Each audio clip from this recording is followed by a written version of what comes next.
Not only do these guys give you the best Jazz coverage in the market, they've got you covered with the Mammoth, the Cougars, the Utes, and the Aggies. This is Jake Scott and Ben Anderson on 97.5, the KSL Sports Zone. Covering the Utes better than anyone else. This is Utes Insider Steve Bartle of KSLSports.com on 97.5, the KSL Sports Zone. Jake and Ben, 97.5, the KSL Sports Zone. Man, it's been a busy couple of days. Big 12 Media Days come and go down there at Frisco, Texas. It was awesome. I'm so proud of our KSL Sports family for all of the great coverage.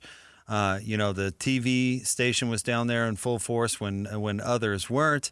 And we had a full crew from KSLSports.com covering everything, which is so great to be able to do that on top of hopefully the stellar radio coverage we gave you. And a big part of that, of course, he covers the Utes for KSLSports.com. And he was down there in Frisco getting great content. He's our buddy Steve Bartle. What's going on, Steve? Jake, what's up, man? How you doing, brother? I'm good. You had kind of a fun thing going. You were having everybody putt. You had a little putting green down there. You had your putter.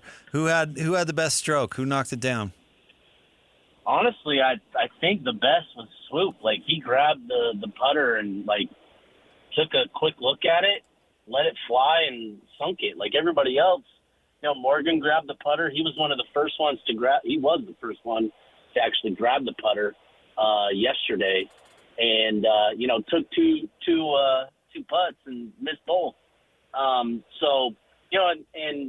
it was just a good time. Like, that was, just to kind of build off your intro, talking about KSL and having everybody down there. It was recognized. People recognized our effort down there, and it was really cool to talk with people and how much they appreciated, all of us being down there. So it was a really good time. We had a lot of fun and generated, I hope, a lot of good content for both in-state programs.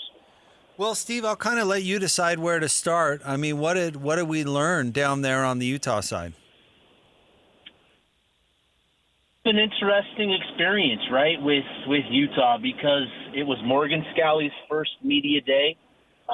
It was, kind of the beginning, not necessarily the official beginning, right? That was his intro press conference back in January, but this was a significant point in Morgan Scalley's career, and I think there was a lot of intrigue around how he would sound, what would he say, and just how he would conduct himself. And, I think when you look at all the interviews and you listen to, his interviews with us on KSL and, other interviews elsewhere, like, he was Morgan, right? Like, he was just himself.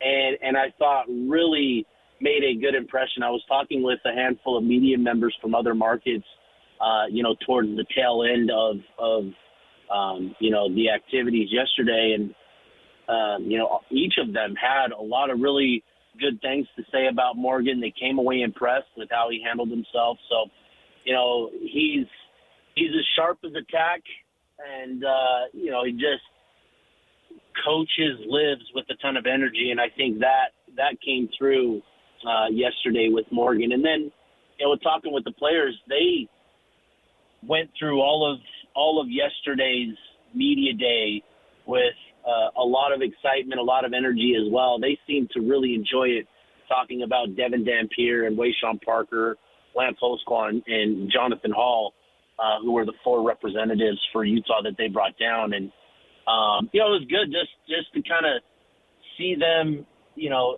down there with all of the other top athletes from other programs, and just kind of interacting with one another and seeing them enjoy the moment, enjoy the opportunity. I think that was the thing that was, really fun to see. And that's the case for a lot of athletes down there, right? And so, from those things, you come away feeling pretty optimistic about sort of what's going on with Morgan's program, right? I think he shared a lot of really good thoughts, good opinions. on how he's going to move forward. A lot of questions were centered around the new era of Utah football under him, and he wasn't shy to say that they're going to hang on to the core principles that Kyle Whittingham found a lot of success with, because that's just good football, right? So he wasn't afraid to acknowledge that and talk about it and give credit to Kyle Whittingham in any sort of way, and still, I think, made it clear that he's putting his own stamp on this program. And, it starts with kind of how they're doing things differently and how they're operating internally.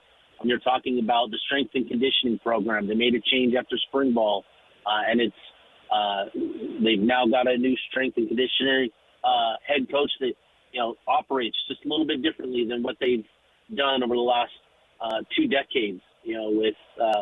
With who they had in place there. So just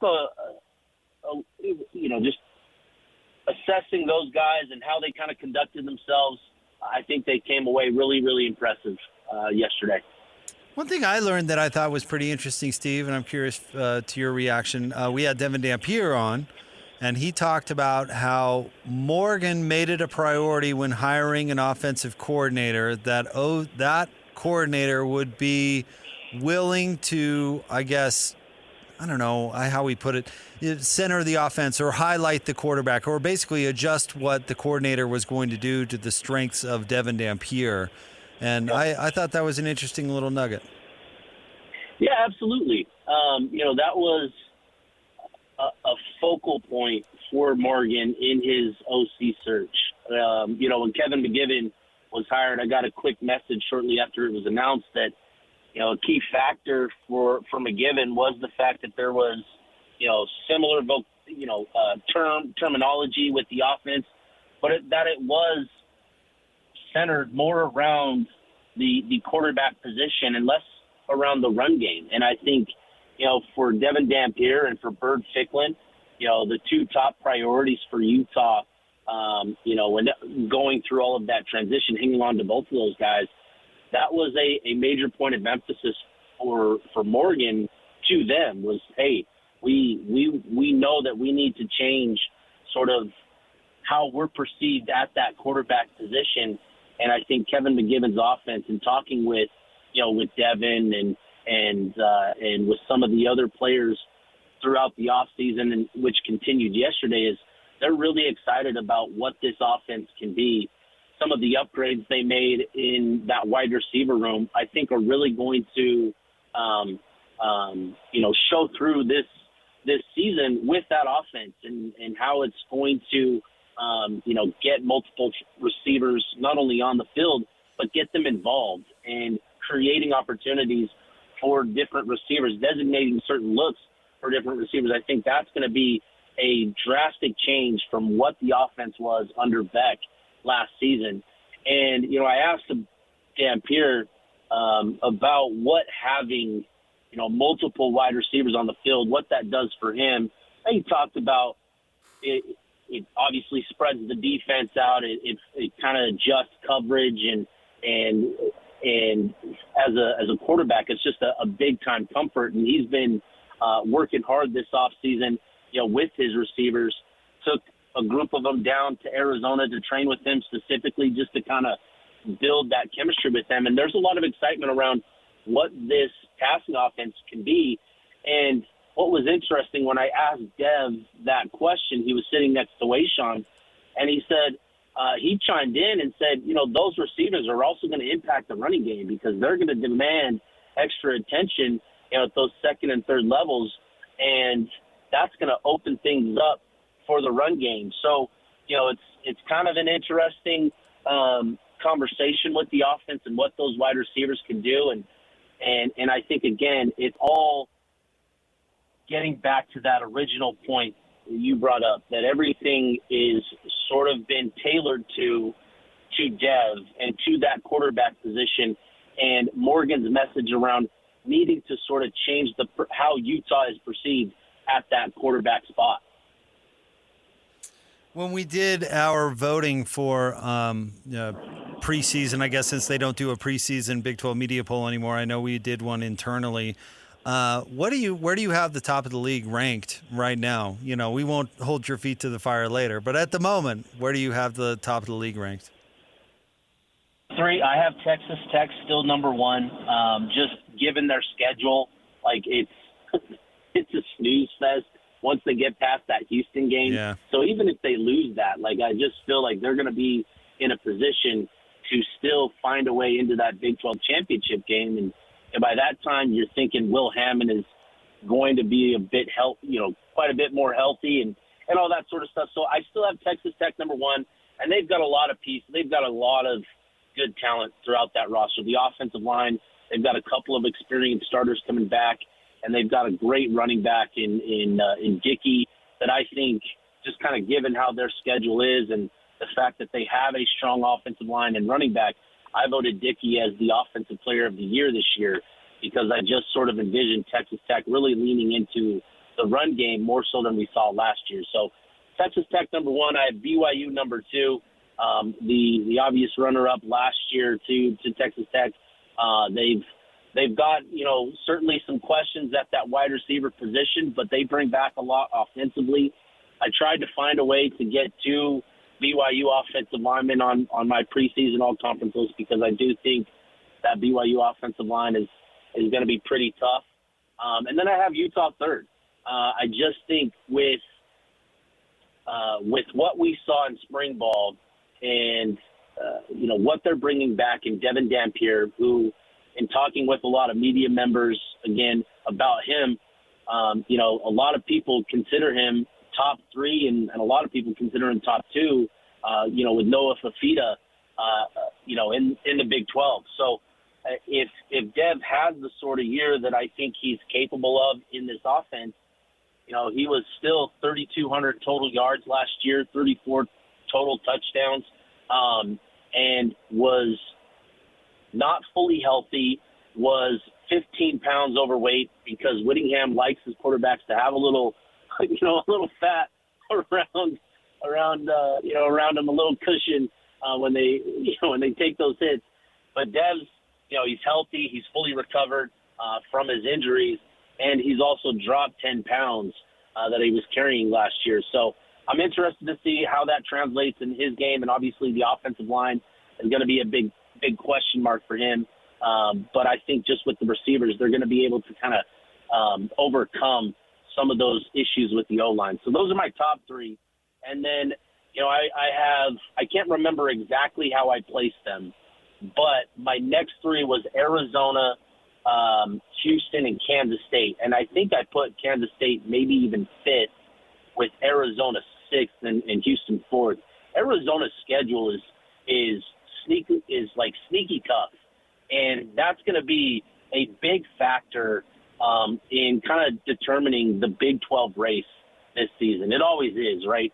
The strength of schedule in the league and who kind of emerges, that's always a big factor. And so those 2 Arizona schools, Arizona State and Arizona, have really tough schedules from a travel perspective, but then just they're going on the road to some tough places. And so I think I put Kansas State ahead of them because it's the exact opposite. And I think Colin Klein going there as the head coach, and I was impressed listening to him, very mature head coach for his age. I think I'm interested, and I believe that he's going to do a lot of good for Avery Johnson. There's a lot of talent there, but still just the mishaps and the poor decisions have come at really costly times for Johnson in Kansas State. But I can't remember the exact number, but you look at their results last year, I think they had 7 or 8 games that were one-score losses. And a lot of those, much like the Utah game, if you remember last year, were fourth-quarter comebacks. So they're in these games. It's just been a mistake here and a mistake there that's cost them. And I just think with some of the schedule fortune that they have a pretty easy schedule, that they're going to be one of those teams that goes from, the worst to first type of conversation like we've seen over the last couple of years. So that's my top 6, Texas Tech, BYU, Utah, and then Arizona, Kansas State, and Houston in some order that I can't remember exactly.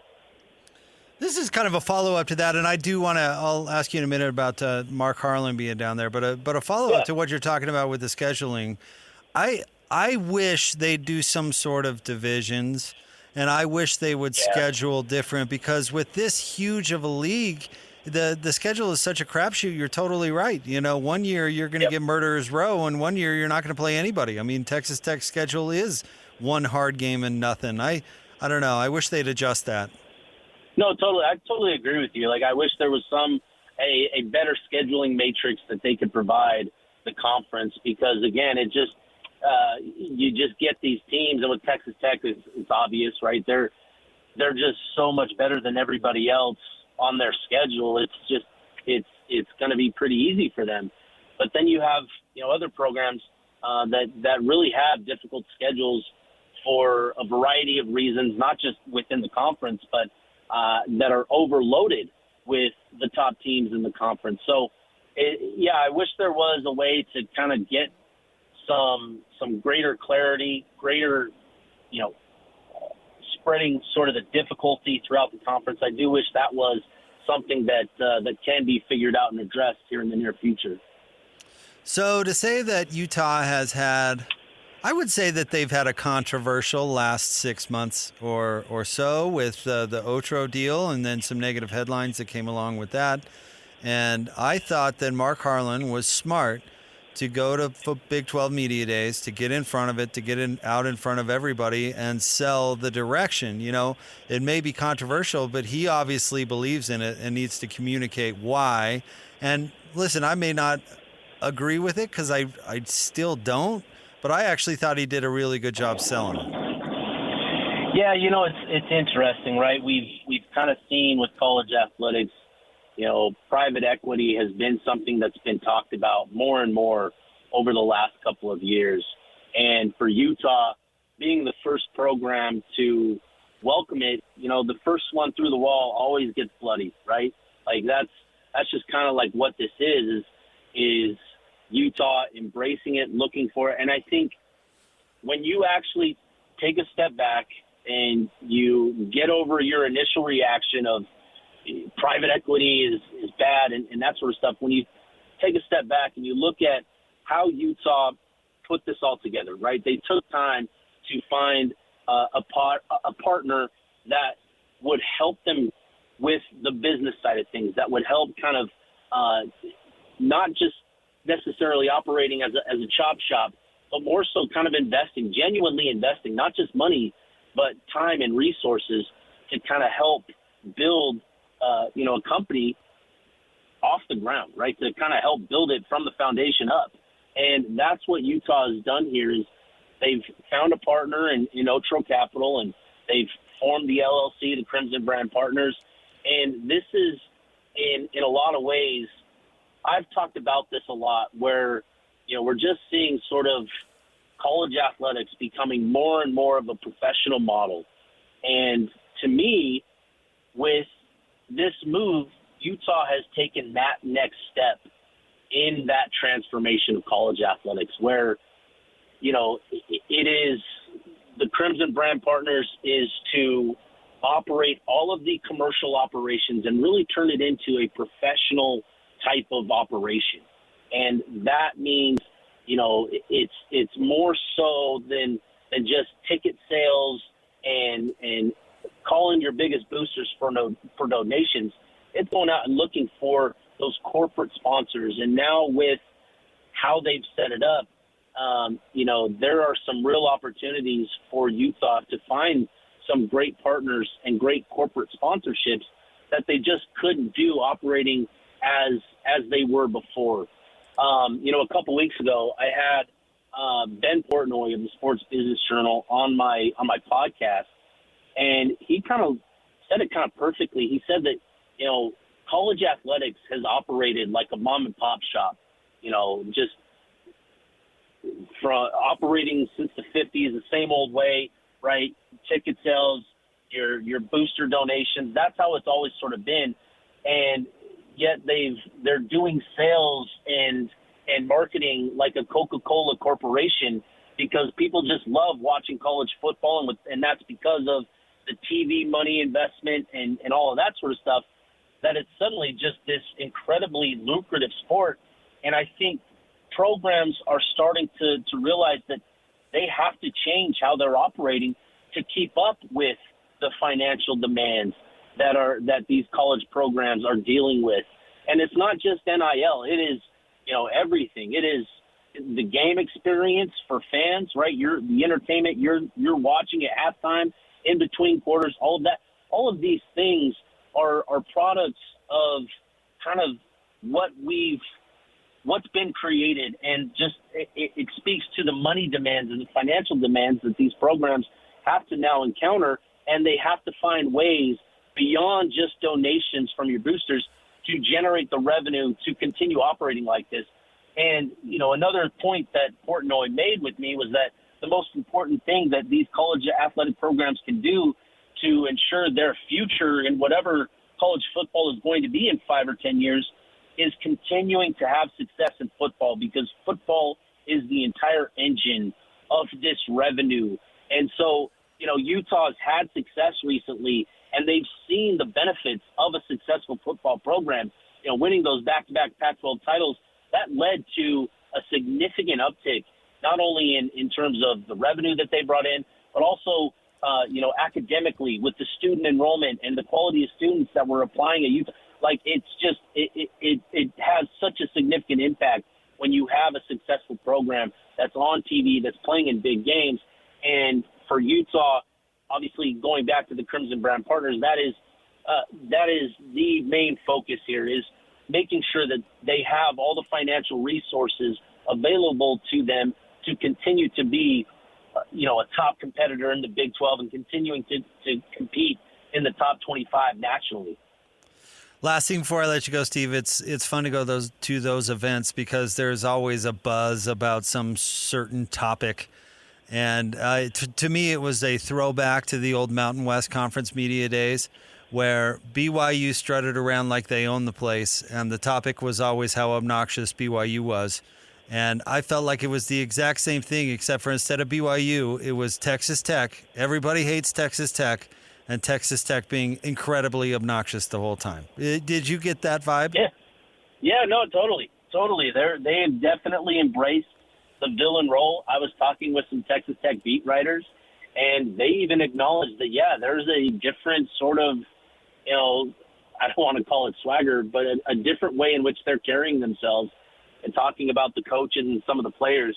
They know what they are, and they know that they've got the target on their backs, and they're not shy to let everybody know, as you saw with Cody Campbell's statement to whoever it was, I think it was Pete Thamel, about them kind of leading the way in the Big 12 and everybody else needing to catch up and and all that. And it's just like, man, just take the mic away from Cody Campbell for a minute. Let us breathe for a while. Right. And just like, but yeah, to your point, I think everybody kind of felt that same way, picked up on the same vibes around with Texas Tech, is that they have embraced that sort of villainous role and really are kind of reveling in it. Like they're enjoying it. They're loving it because, they feel like nobody can really stop them right now. And frankly, like that's when things get dangerous for you. And that was, for Utah, going back to the Pac-12 days, that was USC, right? That was always USC. And then eventually Utah got over that hurdle, and that became a really competitive back and forth. And I think it's only a matter of time before, these other programs like Utah and BYU continue to make that rivalry with Texas Tech, a bit more of a back and forth between the two programs. Well, listen, Steve, it was fun to hang out with you down there. You did great work, and I really appreciate you jumping on with me today, even though I know you're moving around and traveling and all that stuff. So seriously, you're the best, dude. I really appreciate it. And appreciate you, dude. It was fun to be down there with you, and everybody else. Like I said, really proud of what we did at KSL Sports. Everybody did a great job contributing to it all, and fun. So appreciate you, dude. And anytime you need me on, I'll hop back on next week if you need me to, dude. So I'll put up the Bartle signal. It doesn't work as well as bat signal, but I don't know. I'll think of something better next time. Yeah. You got it, dude. All right, buddy. Thanks, Steve. Yeah, thanks, man. There you go. The one and only Steve Bartle covers the Utes for KSLSports.com. He was part of the contingent down there covering Big 12 Media Days like nobody else. Again, awesome. KSL Sports was represented in full force. I mean, the TV guys, Jeremiah, Sam, Sly down there doing their thing. I know they're kind of doing an extra podcast thing, too, that they got a ton of content for. I think we had 4 guys down there from KSLSports.com. That were covering everything from the podium to little extra content videos and those sorts of things. And then 4 of us from radio, not to mention our on-site engineer, Stone Johnson, who was all over nabbing interviews for us. So, I mean, we sent everybody down there in full force, hopefully to get the best coverage out there for you, which, of course, you can find all of it at KSLSports.com. Man, Morocco's just giving way, Christian. The French are all over it. Just scored their second. 2-0. France over Morocco. What's his name? Mbappe got at least one of them. I know that's your guy. Yeah, he's pretty exciting. They just put up a stat. I guess 17 of his 20 World Cup goals have been after halftime. Closer. Mr. Clutch. Yeah. Can wear the red jacket. The red jacket's for closers. No, it's coffees for closers. The red jacket, that was The Simpsons. You don't get any of either no, of those that references. No, that took one of these, you know. Yeah, it did. One of those. Yeah, Christian likes the stories where I look dumb.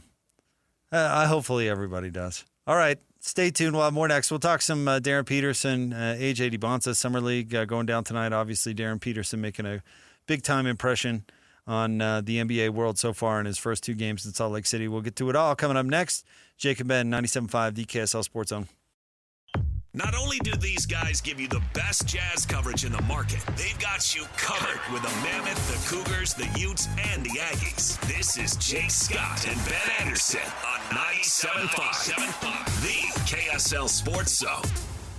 Jake and Ben, 97.5, the KSL Sports Zone. Hey, join Scotty G and the coach, Tim Lacombe, coming up tomorrow from 10 to 2 at Tim Daly Mazda in Sandy, 10785 South Auto Mall Drive. Real quick, I just saw this, Christian. Did you see that Anthony Davis sold his house in Los Angeles? Oh, boy, how much? You want to take a stab at it? 13 mil. North. Really? 20? 25? 32? $32 million. Ooh. Interesting. You got that right on That'd there. be nice. Wow. $32 million. 8-bedroom estate. He actually initially listed it for 40. He got 32. The property is in Bel Air Crest, spans 17,254 square feet, with an elevator, theater, game room, wet bar, wine cellar, home gym, barbershop, tennis court, cabanas, outdoor chef's kitchen, batting cage, and an Olympic-sized swimming pool. How about that? Does anybody really need that? Yeah, a lot of that stuff. I mean, having a barbershop in your basement would be funny. That'd be hard to sell. No wonder he had to come down to 32. I mean, how many people on the planet can actually afford a house like that? Well, in Bel Air, right? Like that? Probably a lot of people in that area. Yeah, I don't know. $32 million for a home is a lot. But good on you, Anthony Davis. Glad you found a seller. Did you ever hear about Karl Malone's house that he struggled to sell? Yeah, because the countertops were too high or something, right? Well, part of it. And it was like country themed? Yeah. So he built a super obnoxious house, like size-wise, right? So it was going to cost a lot of money. But then the decor was very country, very log cabiny, and it was built for somebody who was, 6'10". And so it was on the market apparently for years because people who could actually afford, the few people that could afford that house weren't all that into it. It is funny, too, thinking of like Anthony Davis moving to Washington, D.C., that part of the United States. There's not a lot of mansions, I don't think, in that area. Maybe in D.C.? Is there? Oh, yeah. Okay. Well, I'm not super familiar, but I would think that maybe he gets more of like a penthouse thing. No, dude. You get into Northern Virginia and some of those communities in there, it gets pretty obnoxious. Really? 32 mil? I bet you could find something in like Falls Church or something that is worth $32 million, I would guess. Okay. Well, I know somebody that's looking. Lloyd? Salzar? Anthony Davis. Oh, okay. I thought, Lloyd's Lloyd's in the market for a big dough house, right? All right, so Anthony Davis is moving. It had to be hard to part ways with that. If you're Anthony Davis, you're not buying anything in D.C. The rumors are he already doesn't want to be there, right? Oh, you're saying he's looking in Cleveland, right? Oh, I don't know. Could Cleveland trade for Anthony Davis? Would they trade for Anthony Davis if they signed LeBron? Let's get a 3-team deal going with the Wizards, the Lakers, and the Jazz. Okay. And the Cavs. I guess that's 4 teams, but That'd be something. Or 3. I guess the Lakers would need to be involved. Speaking of the Wizards, the Wizards will play the Jazz in Las Vegas tonight. That game will tip off at 7 o'clock. And, of course, Darryn Peterson going head-to-head with A.J. DiBonsa. Now, we were all football all the time basically the last 2 days, but I did follow – and tell me, is this a real story or not? Because I didn't get a chance to listen to any of the podcasts. But that Wizards fans are flipping out already that they picked A.J. DiBonsa instead of Darryn Peterson. Is that an actual thing, or is that just something that's manufactured for attention? I think it's a real thing, and part of it has to do with somebody put a tweet out there like, it's funny that Darryn Peterson's getting 2 extra games before he gets to play A.J. DiBonsa, right? He essentially gets 2 warm-up games to get used to his Jazz teammates and all that. So, yeah, it's not going to be a surprise if Darryn Peterson comes out and looks way better than A.J. tonight because he's already had 2 games to get acclimated. I know why we always compare players in draft classes. I get it. It's gone on since the dawn of time, right? Alonzo Mourning was selected 2nd in the Shaq draft, right? They were always linked together. Darren Williams, Chris Paul, they're always linked. A.J. DiBonsa and Darryn Peterson will always be linked, and I really don't think that's fair. And I certainly don't think that's fair based on 2 summer league performances. And I don't want to be a negative Nelly. I mean, Darryn Peterson has looked great. I mean, he's looked great against some NBA opposition. He looks like a guy who can score at will. You got to love that he did in game number 2. He cut his turnovers down to, I think, 2 turnovers, right? 12 assists from 8, right? To 2 turnovers. You know, already adapting, already adjusting.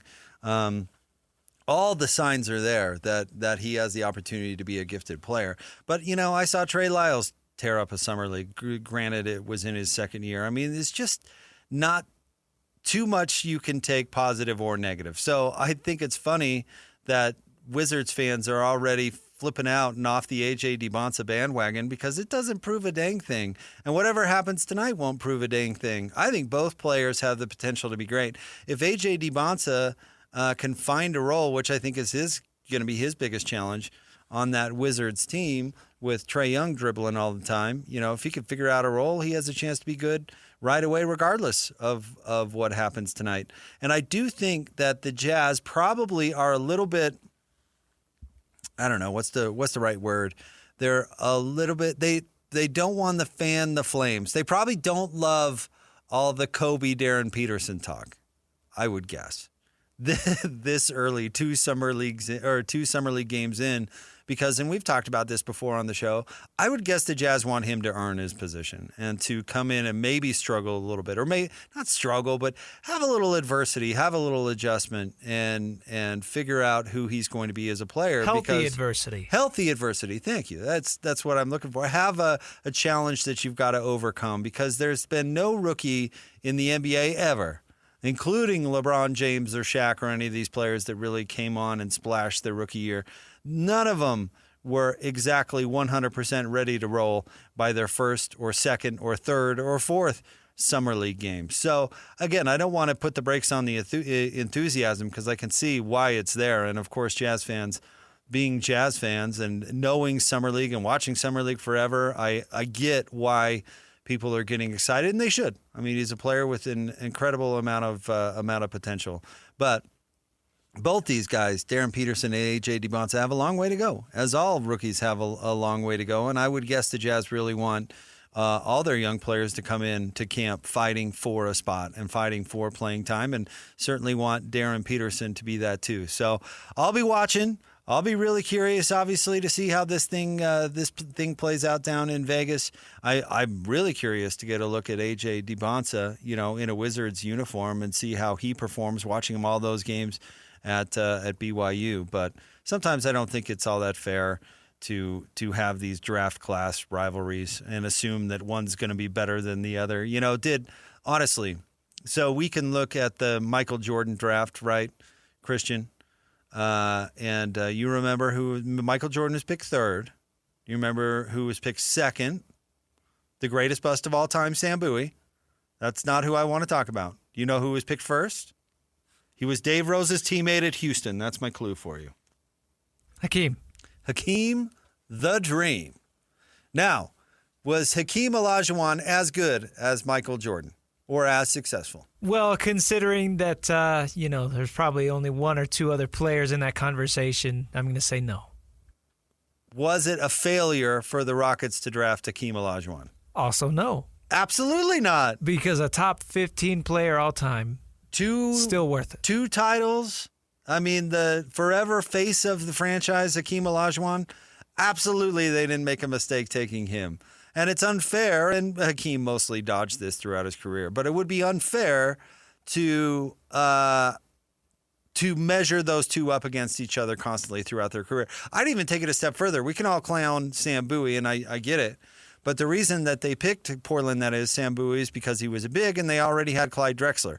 Now, is that a mistake? Probably. But is Clyde Drexler any less great? Was he, any less of a Hall of Famer just because he wasn't quite as good as Michael Jordan? Still a very good player. Still a great player. And was the face of that franchise that made the playoffs for 22 consecutive years or something crazy. It was Portland and the Jazz right there neck and neck.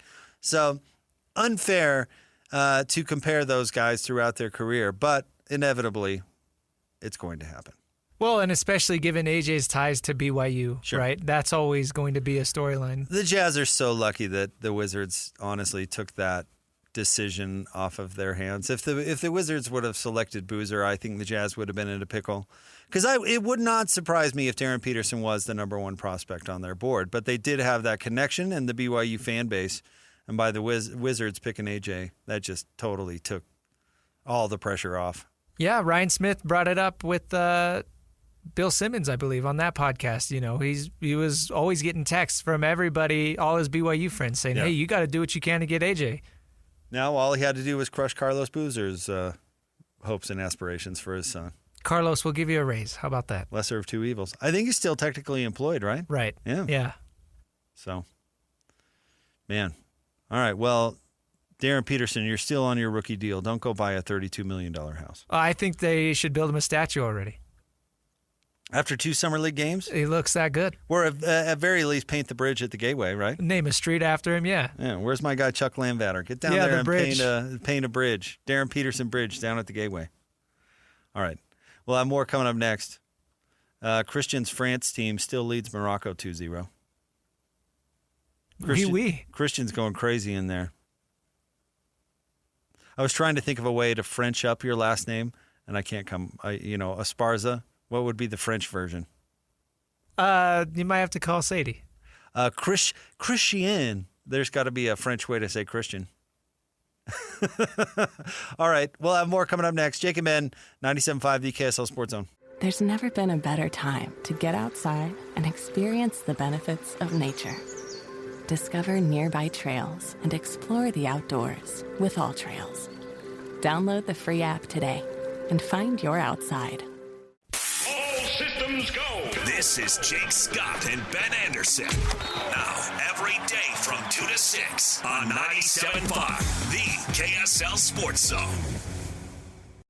Jake and Ben, 97.5 the KSL Sports Zone. Jake, Scott, Ben Anderson. No Ben today.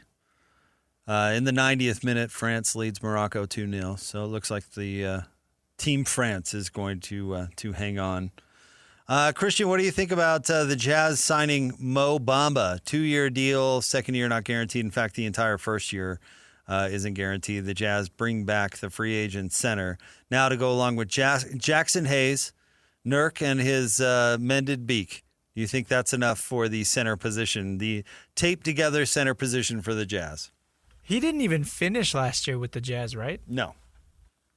That's what I thought. Or the Stars, for that matter. I think, yeah, that is an interesting one. I was a huge Oscar Tshiebwe fan. I know he's like a borderline NBA talent, But clearly so is Mo Bamba because he's bouncing around. Mo Bamba's a little bigger. He is. He gives him a little more at the rim.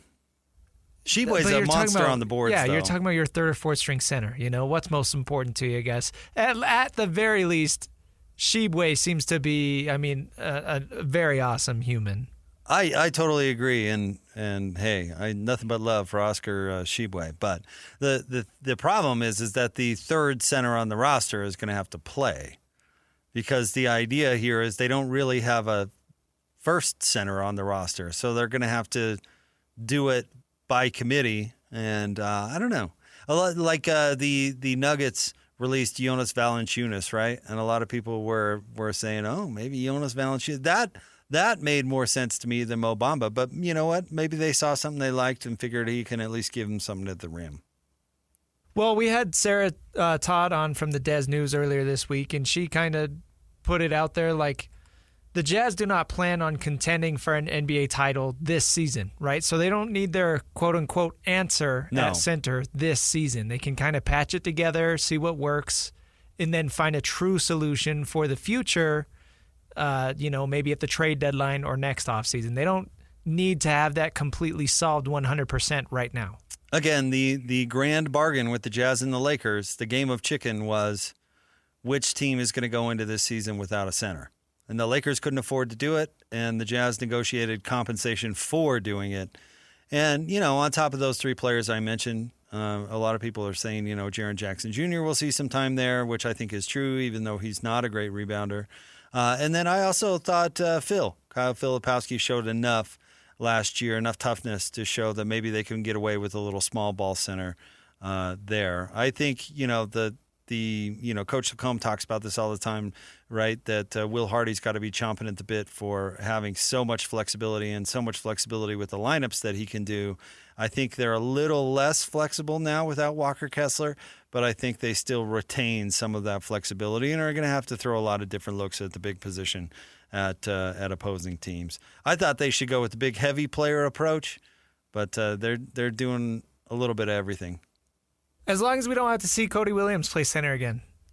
Yeah, they did that Right. on purpose. I don't think they're going to do that. Right. I don't think they're going to do that again. That was a good way to lose games. Cody, You're telling me. get in there and play center. Let's see how you do. Go get after it. Thank the man above that those days are behind us. Yeah. Well, they should at least be trying next year. Maybe not trying to win a title, but they should at least be trying, which will hopefully make for a better season. All right, coming up next, we have the 4 o'clock hour. We're going to replay my conversation yesterday with the 4 Utes that were down at Big 12 Media Days. It was great. It was a really fun conversation. It was actually the second time. We had all 4 of them on individually throughout the day, and then all 4 came back at the same time. So we're going to let you hear from those guys and my conversation with them from Frisco, Texas yesterday. That's coming up next. Jake and Ben, 97.5, the KSL Sports Zone.